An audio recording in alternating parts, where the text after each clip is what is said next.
have I heard this before?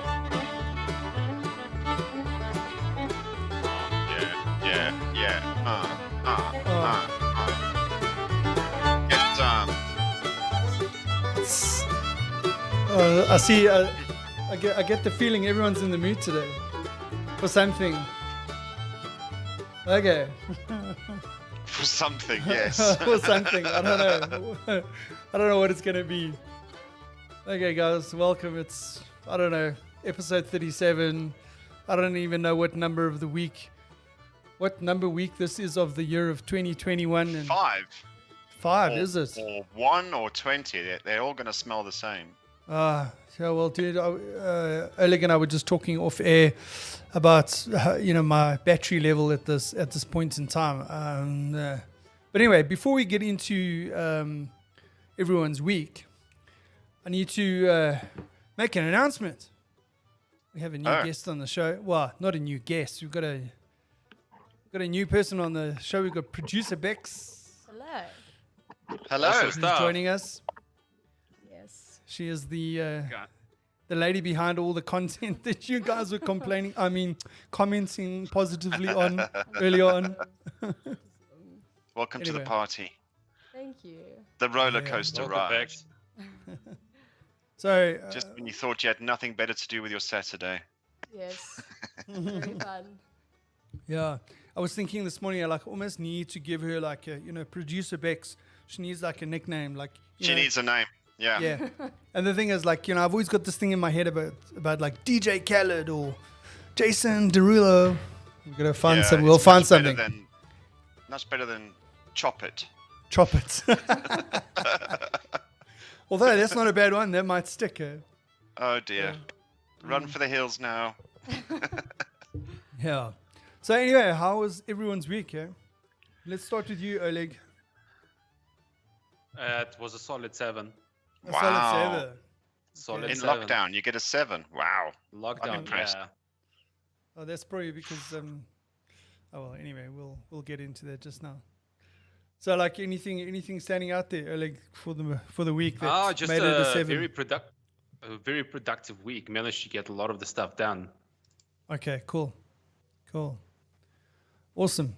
And Lester, or need I ask? A solid 5. Solid 5. Same reason as last week and the week before. Same reason for the last 6 months. Yeah. I get it. Well, my week was, I was saying to Oleg, was a bit of a drag. I mean, I don't know. Had a nice holiday, come back, things didn't go according to plan, but, back in the swing of things. Normally my batteries are recharged.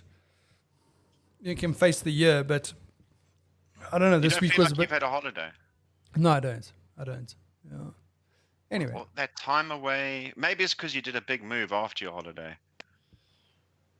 Yeah, that's true. And you guys saw that. I don't know if you saw, but from last week's episode, I've created, or with the help of producer Bex, we created some Weekend Craic snippets. So this is what we're going to try and do. Oleg's suggestion last week was, hey, why don't you... Oh, no. All the freeze frame stuff. He's gone. Did I cut that out? No, I didn't. Anyway, there isn't a segment that is devoted to screen grabs. But anyway, yeah, so... If anyone's watching and listening, if you want to, you can't sit through an hour of 3 chops talking shit about the week. Sorry, not shit, talking crack about the week. Then you can head over to IGTV or YouTube, and you can get the snippets on all the different things that we happened to chat about in the last episode. I'm searching for it now. Are you searching for it now? Now's not the time, Lester.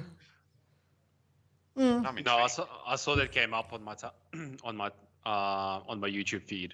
It's pretty cool. Oh, that's good. I'm glad it came up on someone's YouTube feed. yeah. But I subscribe to the channel, so.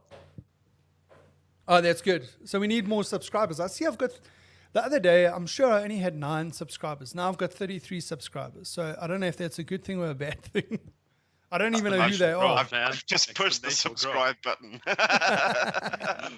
Yeah, I might have made subscribed from 6 30 different devices. Yeah, I made 30 different Gmail accounts and then went and subscribed. Maybe the momentum will carry it through. Yeah. Sorry, producer Bex was pulling fingers at me. Oh no. all good, Okay. All good. Okay. I thought maybe my mom was commenting on the show. Not yet. Hi, mom. Not yet. Well, talking about my week was, let's call it a 6. But one of the reasons why it was like a little bit of a, was like I heard on the radio, okay, the petrol price is going up. And I was quite surprised by how much it was going up. It was going up by 81 cents. And like, you know, you get a sense of more or less where things are, you know, like what the oil price is, what the exchange rate is. And then like sometimes you hear when the petrol price is moving, you think, yes, that just doesn't feel right. Right? I mean, what's a petrol price in the UK? Or maybe I shouldn't ask because then I've got nothing to complain about. Yeah, Or you what? don't want to know. Petrol price is probably around £1.20, £1.19. So that's like $24 a litre. Yeah. Hey, okay, I'm not going to We have- complain. Okay, on to mean, the next segment. No, I'm joking. Yeah. No, we have one of the most expensive fuel prices in Europe. I mean, the truck drivers, when they come from mainland Europe into the UK, tend to fill up their trucks in France, Okay. and then that will last them till they get back to France. It's a problem because the government's not getting the taxes for all those freighters. On the roads. Yeah. 'Cause Yeah, they so- obviously. So is your petrol price in the UK also like made up of taxes and that kind of stuff to Yeah. cover like those sort of costs? Because I mean, in South Africa, we've got the road accident fund. I mean, I was joking with producer Bex during the week and saying, you know, like if they gave us the petrol for free, we'd still have to pay R5 or R6 a litre. Because I think Yeah. that's where the tax is. So the actual cost of the fuel is like 32 pence against that 119, 120. I mean, so you can see, I mean, there's also the cost of distributing it now, which comes to, I don't know, another 10 pence. So it's not the cost of the fuel with profits for the retailer. It doesn't even come to half. I mean, we still have 20% tax on this after they've already put their duties on it. Really? The main component is the duties, which is the equivalent to your road tax fund. Ah, okay. Yeah. Yeah, because I mean, we've got this thing called the general fuel levy. I think it starts with the road accident fund. What burns my ass is they do just put it up all the time. No reason, right? Yeah. And when the cost of oil drops, they don't go and drop your fuel price. No. Yeah, well, you see, now that's the point. That's the thing that was like eating me during the week. So I said to producer Bex, I said, hey, listen, let's go check what the exchange rate was. Let's see what the Brent crude oil price was and everything. And I was looking. Yeah.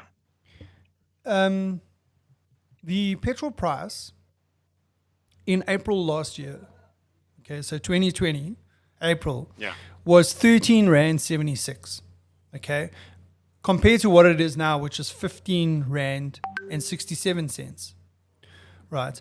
In April 2020, yeah. Can I just put in a small disclaimer? You just need to keep in mind that the oil price in March went down to 0. Hang on, how can it go down to 0? Well, look, in April it was 25. It was $25 in April. So that's why I looked at 3 months. I didn't just take 1 month. So I looked at April, May, June, and the Brent crude oil price for those 3 months was $25, $35, and $41. Right?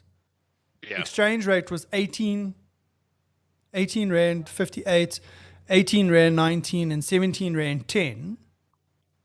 Okay. And the petrol price was 13 Rand, 12 Rand, and 13 Rand 20. Now, we're sitting in January, February, where the fuel prices are up to 15 Rand 67 now. But the exchange rate is, Brent crude's like sitting at 51, 55, and the exchange rate is sitting at 15. So Yeah. how do they get to 15 rand a liter now? Well, theory. it's a Go on. balancing act, right? So you're trading off between the fuel price that's basically in dollars, right, and your currency strength versus the dollar. So when your currency is fairly strong against the dollar, you should be able to actually buy cheaper fuel, right? But if your currency is weak, then the cost of fuel is more expensive. So like what was really interesting about the But just stop there. When you but say the cost of yeah, fuel is the cost of fuel, what the dollar per barrel, or the fact that yeah, the exchange no, rate no. is weaker, that it now costs more in rands Rem- because of per barrel. Remember that the cost per barrel it's per barrel of crude. It's not like per barrel of 98 No, no. octane, So they right? get the crude It's here and they refine it. Yeah, sure, and they fine. I've got refine that. it, and then they add the refining cost. But like, look, if you take everything in consideration, looks like it, right? If at least in our case, like for South Africa, it looks like the tax and the various levies basically make up about 80% of the cost we pay at the pump. 80. Yeah, so that refining cost just is part of the actual product cost. It doesn't massively But change I mean, it's things. but surely the refining cost generally stays the same. No, not really. So refining is an energy intensive process, so it depends on the price of the energy that you're putting in. But So what, electric prices? yeah. Okay, but the electric Well, it prices only depends. change once a year. That's true. And like I don't know exactly what tariffs that these guys use, because remember there's like an industrial tariff and residential tariff. Yeah, Which is they use the negotiated. industrial one. They buy in bulk, so it's going to be negotiated good pricing, I would have Yeah. thought. It's contract, and you probably find we're talking about it changing every year. That's residential. You probably find at the industrial level they've signed a 3-year agreement Yeah. or something. Yeah. Maybe I don't know. So but I mean, I think the industrial rate would be capped. But anyway, so it's like we're talking about cost per barrel, right? And we're talking about rand-dollar exchange, and we're talking about refining the fuel, whether it gets refined in the country or outside of the country. Then it's like transportation. But all of that is gonna, like in our case, is gonna make up to about 3-4 rand per liter of fuel at the pump, right? And everything that we pay extra is taxes and levies. Well, yeah, I can't see can't remember what the actual amount is that we're paying levies at the moment. I think it's like 6 rand or 6.50 or something. So almost half. Per liter. Yeah. Yeah. No, but that levy stays the same. That levy generally only changes once a year. After the budget speech, they announce whether they're going to tweak that tax on the petrol. Yeah. So there are some costs that are staying the same. Let's say the levy price, the refining price, more or less is staying the same. The only big variable in there is the rand dollar and the Brent crude oil price. Yeah. And I mean, if you're looking at historical numbers, where in May last year you're sitting at 18 rand to the dollar, Yeah. $35 for a barrel, and now and the petrol price was $12. Now you're sitting at 15.67, where with the rand dollar, well, the Brent crude at 55, and the rand dollar at 15. Doesn't make sense to me. And there's no change in the levy percentage. Also factor in the fact that like you can't really reliably use the data from bulk of last year, because most of the countries in the world were not driving and there was very limited fuel usage. Okay, this is where I'm going to come in now, because I think when half the world went into lockdown in March last year, they'd overproduced, because they would have produced a massive amount for the world's demand, and that's what they're used to producing month in, month out. Okay, now there's less demand, so they're stuck with a stockpile of stuff. It's costing them a fortune to store the stuff. They had to wind down operations to minimize manufacture of the oil. And so they were stuck with it. So they had to drop their price in March last year to try and incentivize countries to go and buy this stuff. Yeah. Now, wind forward a bit, even though half the world's still in lockdown, people are still, industries are still needing to work and operate. If I look out on our highways now compared to March last year was very empty. Now everybody's working again. There's a lot of traffic. The demand is almost back to where it was pre-COVID times. So they can now come back a year later. All the losses that industry made, all the losses that they made, they now have to recoup. So they're going to edge up that price. Yeah. So that's where the crude oil price comes. Everyone in that supply chain has to recoup the losses. And I think that's why they're going to keep edging it up. We'll see that throughout this year. Yeah. No, fair enough. Oh, that's the thing is, I was just, but I mean, your gut feel is that it shouldn't be, but when you break it down, you understand, you potentially can explain it. I mean, it doesn't mean we have to like it. I think we could still bitch about this for weeks, months. Yeah, sure. I'm going to go electric. Screw you guys. So I was actually thinking about that, right? So what's going to happen, like with this entire market in terms of the taxes, levies, and that entire ecosystem when the majority of the world goes electric, right? So let's take our case, right? Once we go electric and everything has solar panels to actually charge the electric vehicles, right? Like that massive revenue stream is gone. It's just gone. So what do you think happens to the price then? Does it come down or does it go up? Basically, I have no idea. I don't think it will go up because there's just massive supply, and there's just no demand. Yeah, that's cool. So I'll just keep on driving my gasoline vehicle, and you guys can all buy your electric cars and pay a shitload of money. And All I'll buying just Teslas, man. All buying Teslas. No. All buying. No, you can't buy a Tesla. They're not even sold in this country. But I'm just talking about that before we move on. Sorry, eBay. Yeah. But you need the charging station, dude. Just talking about that, I see in Britain they've said, Boris said 2035. After that, they won't sell any more gasoline or diesel cars.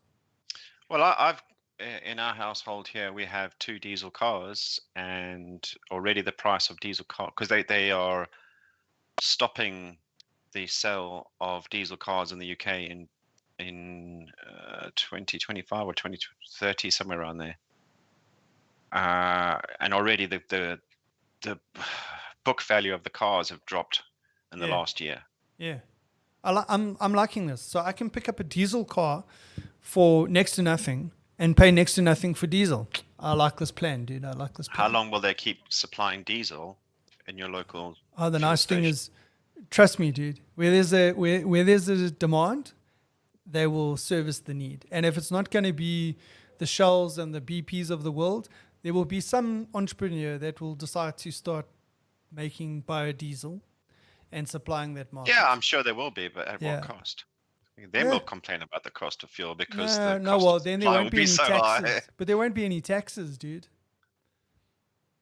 Because diesel's unregulated. We'll get into the summer. Yeah. But I suppose the timing was fantastic this week because they went from this high fuel price to saying, oh, guess what? Your bottle stores are open again. What? Yeah. What? Yeah. What? Why? Are you still in lockdown? No, you must suffer.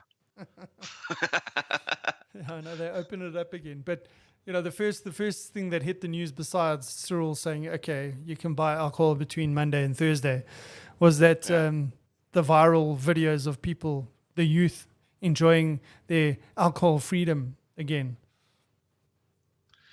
No surprises. No surprises. Well, I don't know. I was trying to work out. Be the side effect where people just come, backlash. I mean, I know when my pub opens, we'll be there. We'll be there. We'll be there, and we'll be there all night. Because it's our liberties have been bruised, and we need to, convalescence.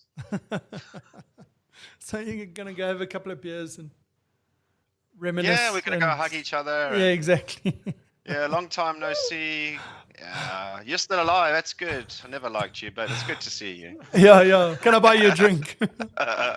You gonna buy me one? Yeah. Yeah. Start buying rounds. Oh my gosh. But Yeah, I no. think So I was. but that's interesting though, the young people, because we're seeing a trend in Europe, and I say Europe. Europe's a big place. All right, let's go with UK. That younger generation that are emerging now into the 18 to 24-year-old sort of group, not drinking like previous generations. Oh really? Yeah, alcohol consumption for students is at an all-time low. Listen, having two teenage daughters, I've actually noticed that as well. Is that it's not like the thing like when we were in school and pre And 18 after and school, yeah, and after school. But I mean, it was like it doesn't seem as much of a thing as it was when we were the same age. Not sure. Yeah, I don't know. Maybe it's just in my head. Maybe it's just a perception in my head. Yeah. well, I Do you suppose think- in that era, we were all like, yeah, you finish school, you grow up, you go to university, you get a job, you work, you braai on the weekends, dop and chop. That's the culture. Yes. Sorry, we're into South Africanisms again. Sorry. Yes. I That's think, fun. No stress. Dop no and stress. chop on the weekend, and He knows what a dop and now chop it's is. not necessarily the same because it's a lot more health focused. Yeah. That's actually And true. alcohol is very expensive, right? Like if you just consider it at the like a starting level or a student level, right? So it doesn't actually make financial sense Yeah. to actually drink. Yeah, that's why Yeah. Black Label's so popular. You get bang for Yeah. your buck. It's like Yeah. 5.5% alcohol, you know. Yeah. And it varies. It varies in every bottle, right? Probably. Yeah. Yeah, shit. I was going to say something about the teenage drinking alcohol. Oleg, do you know what a case of beers costs at the moment? No idea. Yeah. What do I? Bex, can you Google that quickly? Producer Bex is going to Google. Can you remember what it was when we were in high school, Lester? No, I can't. In 1990, I think we used to pay. 24 rand for 24 beers or something? Yeah, I was going to go with 1999, Oh, okay, yeah. but Well, call I'm it thinking 20 rand. Amstel. 20. Yeah, I was talking Castle. Yeah, so I think $20 for 24 beers back in 1990. I could be wrong. That's more or less what I think in my head. How much? 1999. Okay. How much is it So now? for Heineken for 24, it's 299 rand. Okay. And can you see what, say, like, what did you say, Esther? Amstel. I You think see what Amstel yeah, is? go with Castle. Castle in those days, because all the SAB beers except Amstel were the same sort of pricing. So Well, $20 geez, for a dude, case Castle- of 24. Castle's not that popular anymore. Eh? I'm not surprised. No, It it's was all- back then. It was the main consumed. Okay, so it's 230 rand now. $230 for 24. Yeah, the world has moved on. Eh? Yeah. So is the exchange rate. Yeah. Anyway, yeah, so that was the alcohol ban for the week being lifted. So are cigarettes And- still banned? Is it No, all no. alcohol? No, cigarettes you could buy for a while now. Eh? Oleg, you can answer this question. You could actually buy cigarettes all the time. Okay. I wouldn't know. Okay, going back to the alcohol. So was it all alcohols now unbanned, or did they just go wine Wine and and beer is okay, but spirits spirits no, not. or Vitblitz No. no? You know, they haven't used that option, which actually, when you think about it, you think perhaps maybe they might have gone that way. But I don't know. No, they haven't. So it's full on. You can buy whatever you want. Whiskey, tequila. But you don't drink anymore. No, not me. No, I'm talking about the youth of the day, of today, not me. I was going to buy alcohol for my daughter, my 18-year-old daughter, for the weekend, and only remembered yesterday.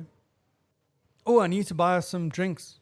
Oh, shit. late. The bottle stores are closed because they're only open from Monday to Thursday. Yeah. Anyway. 4-day working week for them. Nice job. Well, I mean, yeah. So the other thing that teenagers are into is music.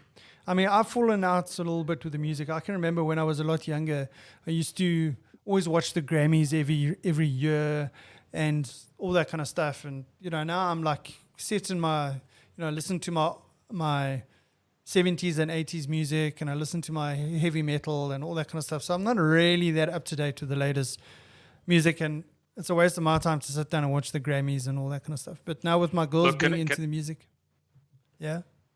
Gonna be honest with you, like if I see you tuning into playing some K-pop stuff, like I would sit back and say I've seen everything. Well, dude, I can send you a screenshot of my the 2020 pics from Spotify on my profile. There's probably more K-pop on there than anything else. And that's because when we're driving in the car, we're playing music using my phone and my Spotify account. So Spotify thinks that I'm one of the biggest K-pop fans ever. Wow. Meanwhile, it's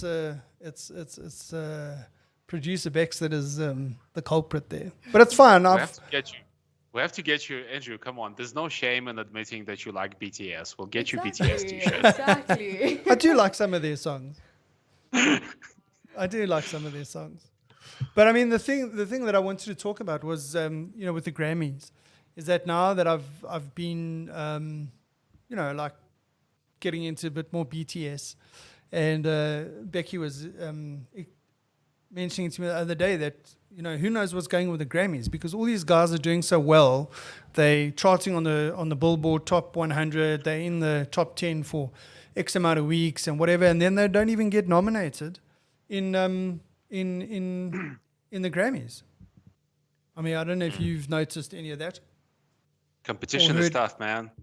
I don't know if it's about competition. They're starting to, the artists are starting to call out the Grammys or the judges or whoever chooses who gets nominated on various things. I think over the last couple of years, the industry is becoming more and more vocal about diversity when it comes to music and who gets nominated, and also have the same issue with the Oscars and all that kind of thing.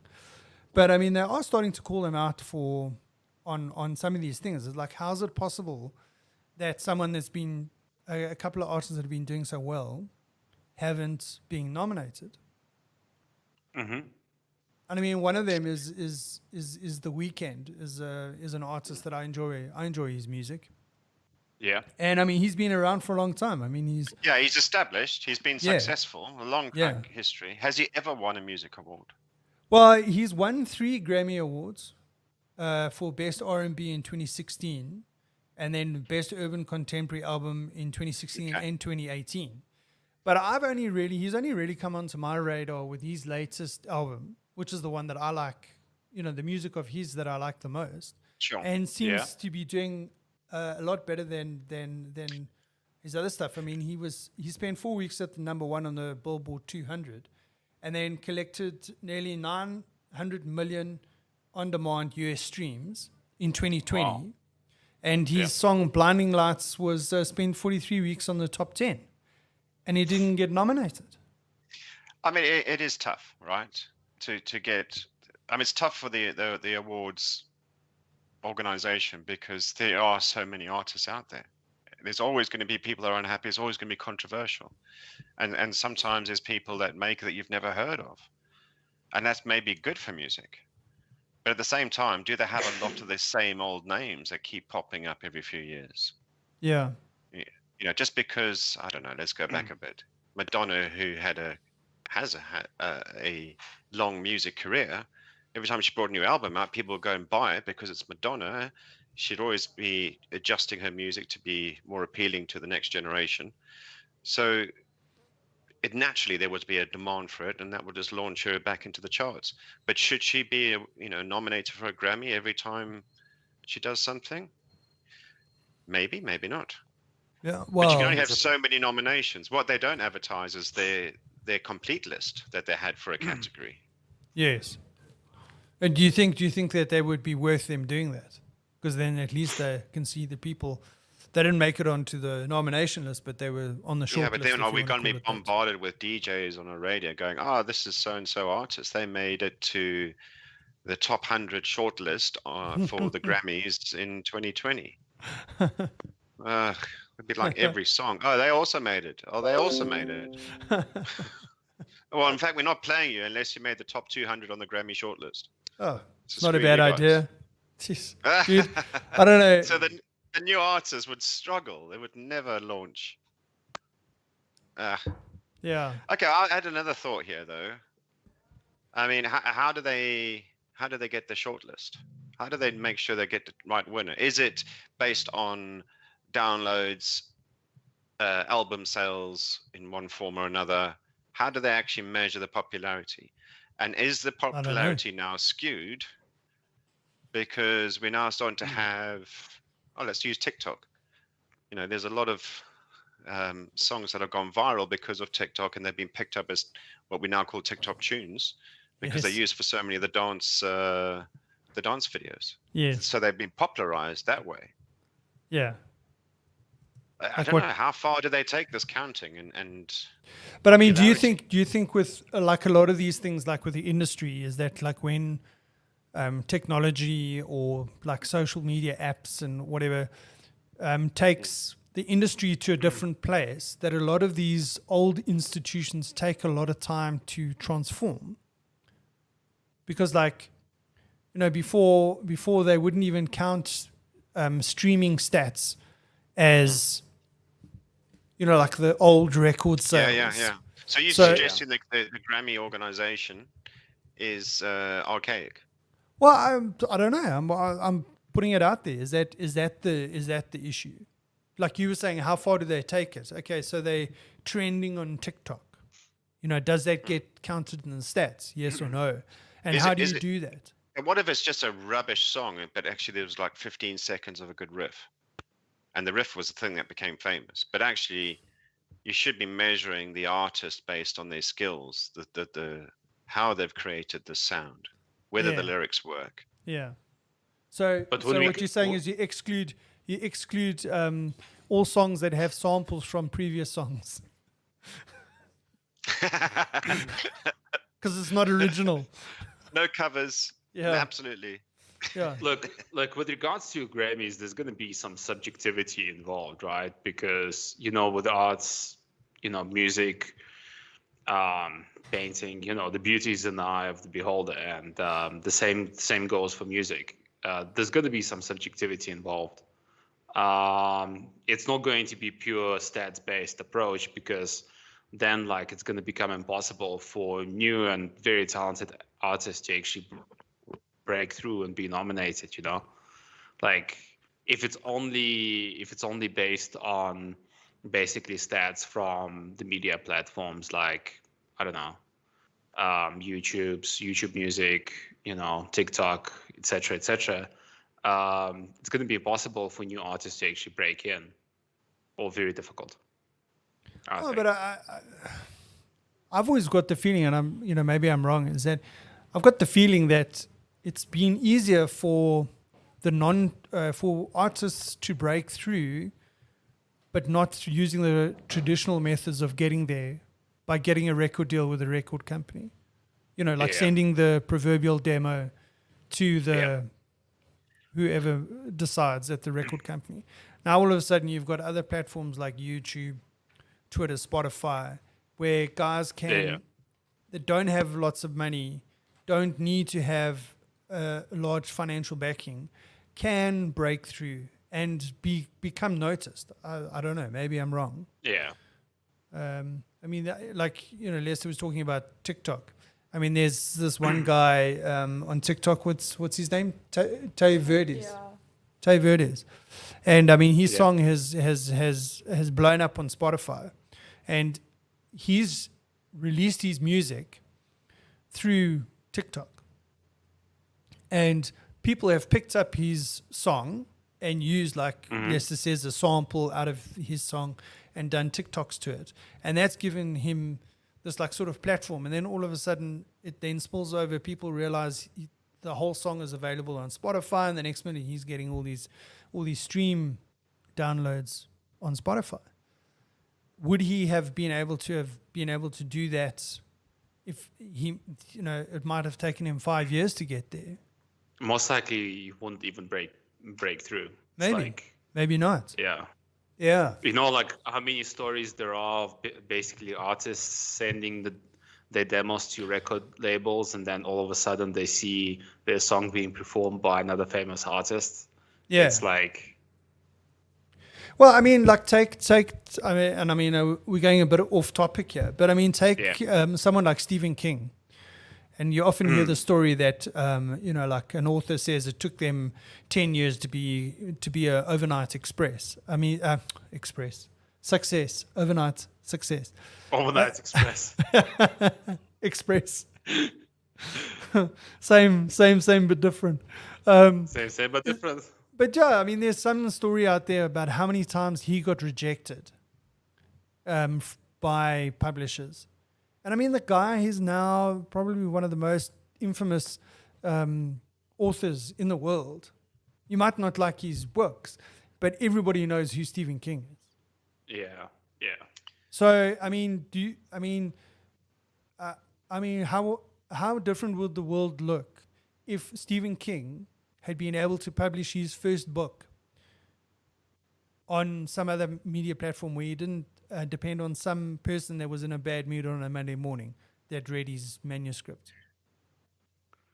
Yeah, I mean, the music industry, like the writing, the authors, it's a tough gig to get into. Lots of competition, and the gap for success is narrow. I mean, yeah, the old days, like the Stephen King at the start, those authors, lots of people have been writing for hundreds of years. The publishers are very select, and you can't get their time to get your book in front of them. You have to know people in a way. So it's very hard to get your book to the front, and then they still have to like it. There's always going to be criticism. It has to be perfect. And it's tough. It's a tough gig, right? So you have to almost get lucky. It's the same with the music industry. You have to be in the right place at the right time with the right style, the right sound. But I think today is easier for the music industry because you can get noticed on public Social media. Social medias. You can. I mean, I'm just thinking, wasn't it Ed Sheeran that did something on YouTube, and that's really what, he was making music for ages, but not Wasn't really he like getting Idols? it with. Went through the whole Idols pipeline. No, I don't think Ed Sheeran. No, I don't think Ed Sheeran did. But the point is, you can now. Yeah. Through other other applications, you can project yourself out there and have a better chance of being spotted. It's still tough to get into. Yeah. Yeah. But I suppose we've got to give credit to the record companies in a way, because they did change the way that they were finding new talent by creating shows like Idols and whatever. Well done, Simon Cowell. So made you a multimillionaire. Yeah, don't start. It's a whole different topic. But I mean, talking So about... do you think the record producers then are influencing the award organizations? Because ultimately they want the publicity. For sure. Scandal. Sure. Yeah. But I mean, you can also Conspiracy talk theory. about... You can also talk about the music that gets played on radios. Okay, who decides what songs get played on the radio? Like the radios have playlists. I don't know if you remember Mark Pilgrim, who used to be on 5FM or Radio 5 or whatever it was back in the day. He used to be on a Saturday morning. And I think he got reprimanded, if not fired, I'll speak in a correction, fired for playing songs that were not on the playlist. So again, and it was very much what's the popular music coming out of the rest of the world. There was lack of support for local music. There was lack of support for the alternative scene, and that's what that's what he was pushing. There were others pushing the South African music, and rightly so. But then it comes down to you as a radio station. What is it you're trying to play here? International pop hits, or you're just trying to educate people around the varieties of of music that's out there.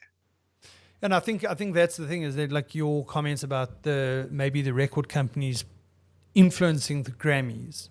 Definitely the music companies influence the radio stations in terms of what music they can play and what they can't play. Yeah. So what's the Anyway. answer for the awards? Go on. Do people still listen to the radio? No, I don't. I do. Okay, I'm just wondering, I like, do. For what? For talk radio or for music? Lester, we've lost your sound, dude. Yeah. We lost your sound my sound? Yeah. No, it's back now. My point here is, in the UK, there is a huge variety of music stations on the radio, and they're all online as well. So depending if you want to listen to 70s, 80s, 90s, 30s metal, 50s punk rock, you could just do that. I mean, Amazon has also helped because they've got all their own music genre stations as well. But you can, depending on your mood, you just go, right, I just want to listen to that. Bang. I want to listen to that era, that type, that artist. Yeah, and all the radio stations are in line with that. Yeah. If you want to listen to ABBA's hits, you can. There's a few stations that offer that. So we have that variety. And it's just there and easy. You can tune in, tune out of it. I've always got the radio on in the car.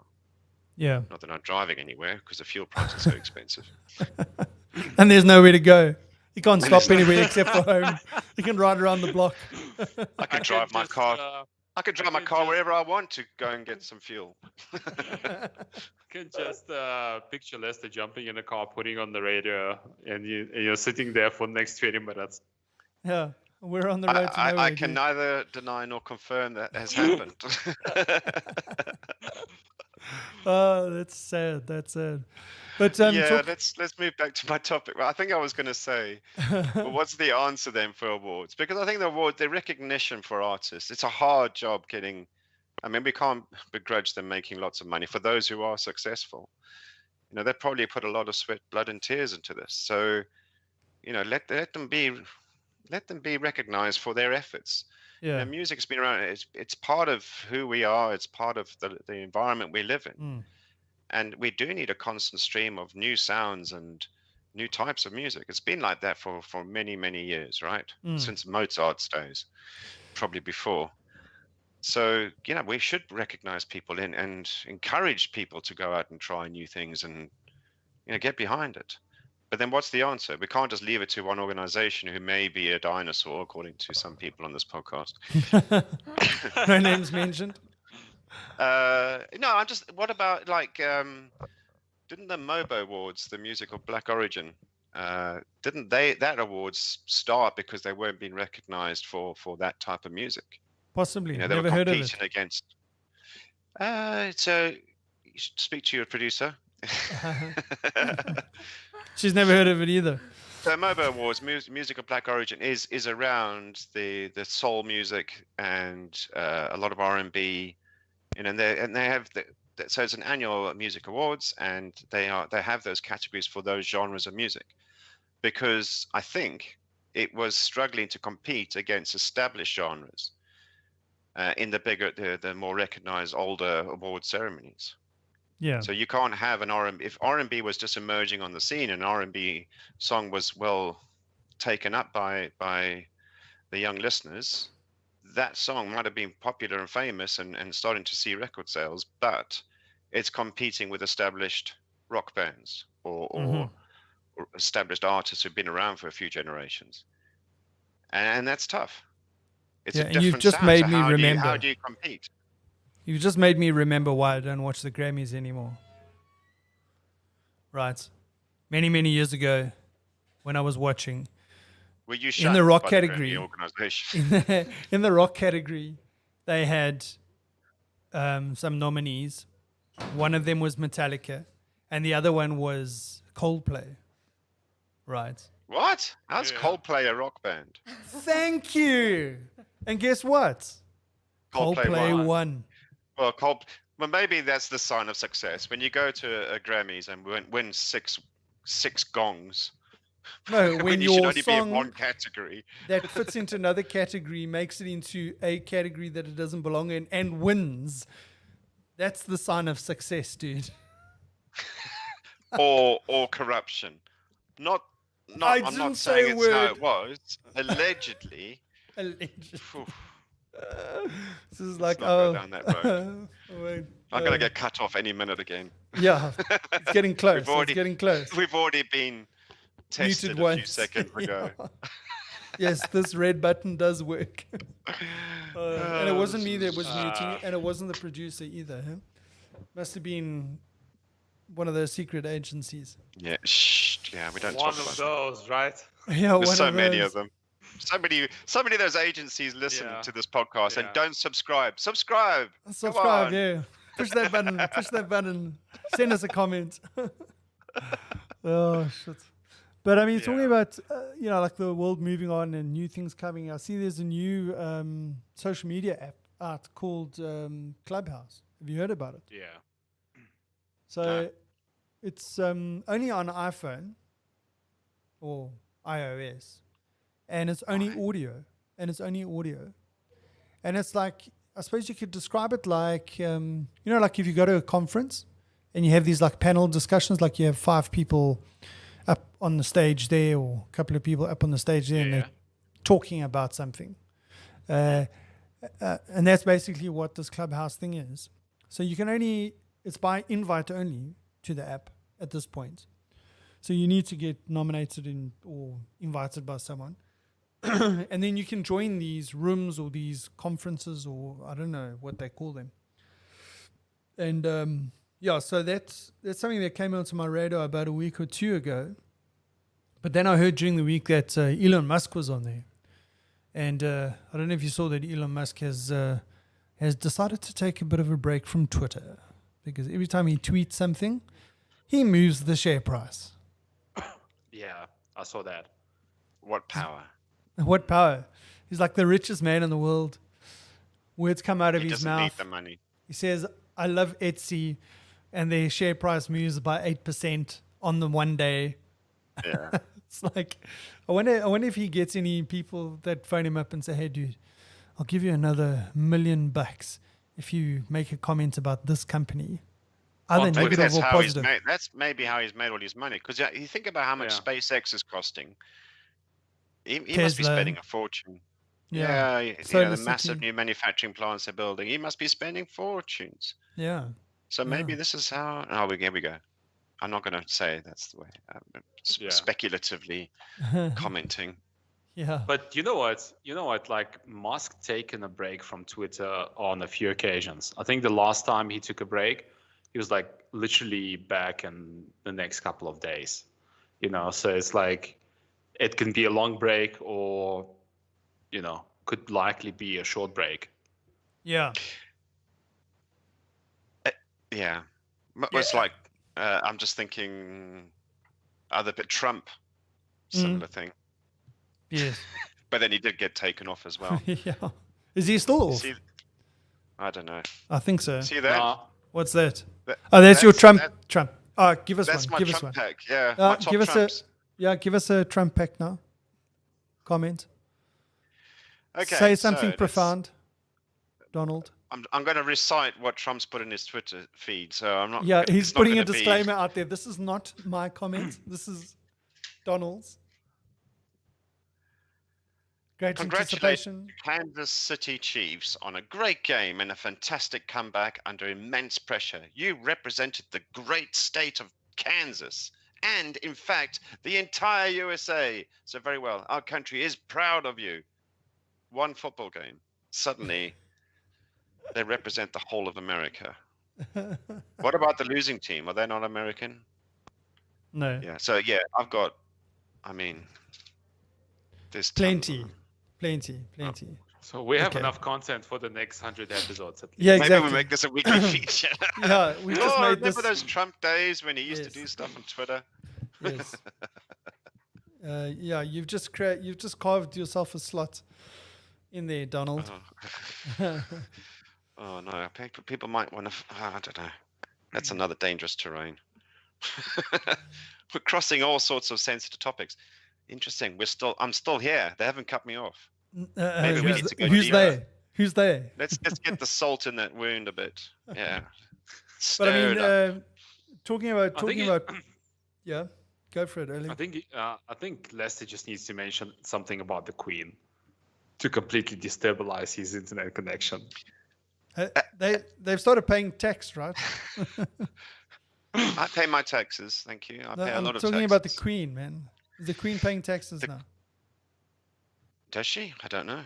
I don't know, because for a long time they weren't paying taxes. Well, no, because they're state subsidized, so the state will be paying themselves for tax. It's like, all right, we'll give you 100 million if you give us 40% back. Yeah. And we can tell the whole world that look how good our income is in taxes. Yes, that's actually quite a good point. Plus, you can say that the royal family do pay tax, so it's like a win-win for everyone, right? I mean, here's a problem. It costs a fortune to maintain these old castles and estates, right? They're expensive to run. The staff, the household, the grounds. Everyone expects it to be immaculate, constantly well kept.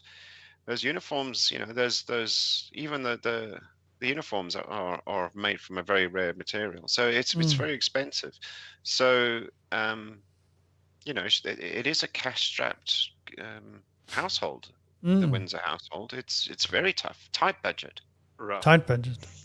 And I wonder what's going to happen in the next breath, I'm going to say they've got so many millions in paintings and other artifacts that they could easily go, we're short 2 million. I'll tell you what, take that little painting there down the shop. You can get a good deal for it. That one. No, not that one. That one's worth too much. Take the other one. Dude, I can just see the Queen walking on, what's that reality TV show? Porn Stars. And she walks into the pawn shop and she's got a painting and saying, "Oh, I'd like to sell this painting. It's fake. How much will you give it to me for?"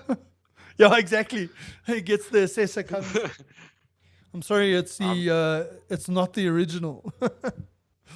Sorry, madam, but you can't bring those dogs in here either. Yes. Just for a second, I almost had a heart attack. I basically misheard how you pronounce porn. Yeah, exactly. Porn stars. Oh, it was a play on words. Yeah. I should have spelt it out. Porn stars. PAWN stars. PAWN. Ah! You can see Lester's connection is getting unstable now. Okay, let's move on. Oh well, okay. Let's move on. Let's talking about British royalty. Let's talk about Sir Hamilton. Lewis Hamilton.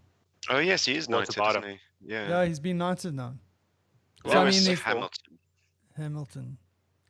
Yeah, well, I mean, there's been this whole thing about him renewing his contract with Mercedes, and what he's really been arguing about. I mean, the speculation has been about his salary, which is sitting the last time we checked at $50 million. Well, that's not much, though. Yeah, not much. But I mean, if he's negotiating a new contract, how does he know what? Should I go in with 48 or 50, 60? I mean, he was currently on 50, so we can only assume that he's asked for more. So just for some perspective, like I think Messi's contract is worth 674 mil. Cristiano Ronaldo's contract is about 400 mil. So like 50 mil is not bad. It's reasonable, Yeah, it's like cheap. Yeah, but that's that. Hang on, Lewis Hamilton. That's for one season, isn't it? Yeah. Whereas the others, that's for like 3 or 4 years. Yeah, that's for 3 years. Yeah. It still trumps it, like by a big margin. Yeah. And that's just their I mean, it's just their contracts. It doesn't include all the sponsorships and endorsements. Yeah, let's. I mean, that comes. You can't really bring that into it because you're only going to make that money if you're already a superstar sports person and with a good agent. The agent does come into play here.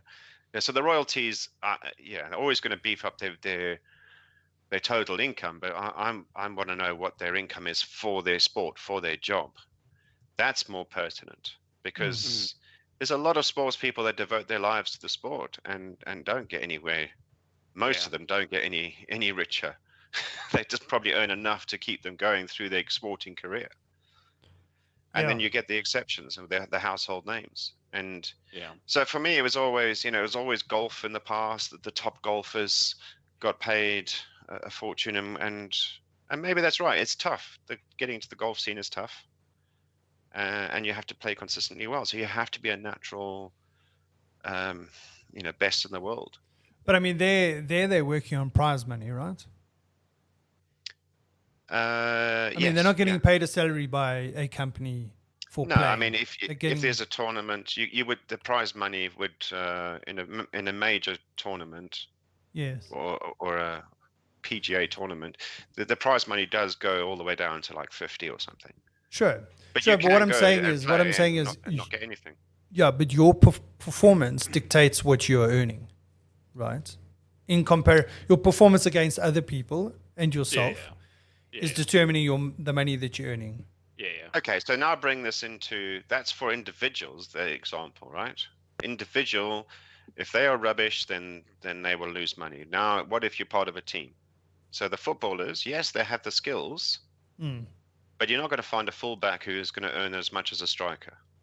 Fair enough. Because the striker is the one that makes the difference. Sure. And they have to have a certain skill to make it to those top teams. Yeah. And again, consistently perform. All right, now, would you say Lewis Hamilton is part of a team or is an individual? Well, he's supposed to be part of a team, right? Yeah, that's my view. Yes, he is a skilled driver, but he's no the doubt. striker, and this is the point that I was going to get to, is that, right? You're getting paid because, like, you use the golfing analogy, which I think is great because this would be able to explain my thought process a little bit better. Is that there you are getting paid for your performance. So let's assume that there's also this sort of performance thing that comes into Lewis Hamilton's salary for the year, right? So he's a good driver. He's doing very well relative to his teammates, and he's winning all the races and all that. And then that comes down to the car, right? But right, so that's his negotiation, right? His leverage is that, hey, listen, I'm doing so well, and yes, you're giving me a good package, but I can still drive it so well. Then he wants to put in his contract that he then can veto who his teammate is. Right? So now for me, that's starting to get into the territory, because if Mercedes says, okay, what we're going to do is we're going to take George Russell and we're going to make him your teammate, Hamilton already knows he's screwed, because we've seen it. George Russell climbed into Lewis Hamilton's car and whipped everyone's butt, and including what I would imagine Lewis's butt in his own car. So I don't know. There's my controversy. I mean, I get that. Theory. Look, Hamilton probably hasn't got many years left, and if he doesn't want to ever work again, obviously he's going to push for as much money as possible. Yeah. And he will go with the price because he knows that he's currently the best driver as far as records go, and consistency over the years. But he's always been in a great car. Yeah. Right, except for the latter years in McLaren, perhaps. But he knew what he was doing. He always seemed to jump to the right team at the right time because he already had the insight, or was told the insight, that the technologies that are emerging in other teams were probably going to be favorable in that coming year, or whatever it is. Yeah. So he will only charge what other people are willing to pay. If you are Mercedes, where perhaps the other teams, from a technology perspective, are catching up, you want to hang on to every little piece of success you can in any which way. So you hang on to your chief designer, chief engineer, your best driver. You will pay for that and make that ride last as long as possible so you can win the championships, which brings the money. It's an expensive business to get wrong. Yeah, absolutely. Yeah. Absolutely. Look, I mean, I've just, in my view, I would like Hamilton to call it a day, just so that we can see. That's interesting. Yeah. See new blood come, and because I think he's achieved all he can do. I mean, if I look back to Schumacher days, when it was like, oh, who won? Schumacher. Oh, who won the championship this year? Schumacher. Okay, okay, I'm going to stop watching. It's boring. It's the same stuff every week. Yes.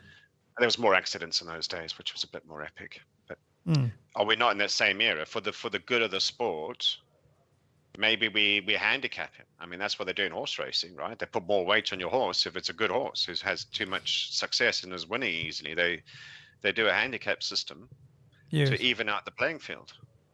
Well, I mean, that's what they tried to do. They were suggesting that they do reverse grid, right? So in other words, he would start at the back, kind of thing. Oh, why don't they just?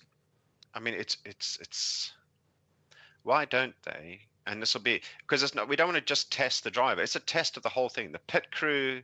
Yeah, the upgrades that they have to engineer, which they can't test before a race that easily. All of these things go into the success of the race team on a weekend. So why not just go and put, I don't know, extra kilo, a couple of kilos. Narrower tires. So you have less grip. Ball tires. More weight on the wing at the back. Who knows? Put something on that's going to disadvantage them. Change the airflow or but how do whatever. How do you work out what the handicap should be, or how much? How do you quantify that? Okay, so how much lead do I put in his? I used in my days when I was studying with this guy who worked for Red Bull. He'd been in Formula One as an engineer, a design engineer. He'd been with 3 racing teams. Red Bull was his third. Okay. And I've got lots of stories on that front. But it was, they come up with some grand stuff. So I have no doubt that the engineering minds within the Formula One or any motor racing sport could probably come up with a useful way of having a handicap system without, making it dangerous. Fair enough. Yeah, I'm sure. I wouldn't put it past them. Yeah. We'll see. Formula One should be starting at the end of March. They're starting in Dubai again. They ended off in Bahrain. Or they're doing it? Yeah, they're doing Bahrain. Sorry. Bahrain. That's going to be interesting. Yeah, they were supposed to go to Australia, to Melbourne, but they've cancelled that. They've put it later in the calendar. But I mean, did you see that thing about talking about COVID? We haven't spoken about COVID today. We haven't spoken about COVID. We're talking about COVID like we've been doing it for the last hour. Talking about COVID. And another thing on COVID. Yeah, another thing on COVID. No, I forgot what I was going to say. No, I'm joking. Australia. You see, they locked down Western Australia because they found one COVID case. No, what annoyed me was the outcry from the Australians. What? We have to go into a 5-day lockdown? What? We have to wear face masks, face coverings? What is this? Our freedom, our liberties are at threat. And everyone in Europe's going, what? The Australians haven't been in lockdown? What? They don't have to wear masks? Oh, yeah. What are they complaining about? Yeah, crazy. That's crazy. Funny. Yeah, that's the crazy COVID story for the week. Among other things. Talking about sport, the Lions tour to South Africa, which was announced last year, is definitely going ahead this year. Okay, so when are you arriving? So I was planning to come over for that because I went over for the last one. Yes. And they announced, I think this last week, they're now going to move the whole thing to Australia. So both the Springboks and the Lions are all going to go to Australia to play rugby. I'm like, gee, they're missing the point a bit. Yeah, just a little bit. That is insane, dude. That is insane. Yeah. The only thing that can basically, put some icing on top of the situation is while Lions and Springbok doing the Australian tour, Australian population is placed under lockdown and the liquor stores are closed. Yeah. Well, I mean, just talking about COVID and sports. Because the Melbourne tennis tournament or the Australian Open is supposed to start now, soon. They're allowing, 30,000 fans in or something? Oh, really? Are they? Jeez. Yeah. Wow. Yeah, well, we'll see how that turns out. But all it's not going to go down well. All the tennis players had to quarantine, obviously, for 2 weeks or whatever. And I think it was Andy Murray, I speak in a correction, but it was Andy Murray that was bitching and moaning about this lockdown for 14 days. you know, and he tested positive for COVID. Like, that's the reason, dude. Shit. Yeah, is that guy Scottish? Because I was just about Yes. to call him a whinging pom, but Yeah, I mean, Andy Murray. I mean, if you listen to his interviews, when he wins or loses, it's the same thing. There is just no. yeah, I mean, he does this recital interview. You can almost predict what he's going to say, but it's all, yeah, I'm really happy to Monotone. have won the US Open. This is the greatest day of my life. I'm so happy, right? I should put a Scottish accent on. It's Yeah. the greatest day of my life. I've been, my whole life has been leading up to this moment. I thank you for the interview. No, it's the same. Yes. Come on, guy. You've just won the US Open. Yeah. Woo! Yeah. It's great. Yeah, I know. It's great. Yeah. Anyway, Anyway. did you know? I mean, I'm talking about him. What?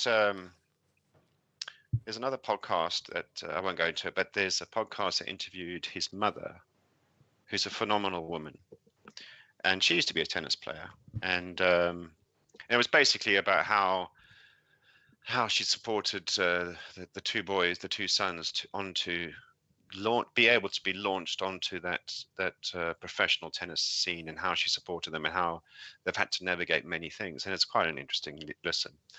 But yeah, they actually, the two brothers, were in a school shooting up in Scotland many years ago when they were obviously Wow. kids. Yeah, Oh, wow. there's only a little school, and there was a gunman that came in and caused havoc, and it was at that school, and so she covers off a bit about that scary moment, and actually how you can use that mental strength and to overcome adversities and challenges that are put in front of you, and you know, that kind of thing.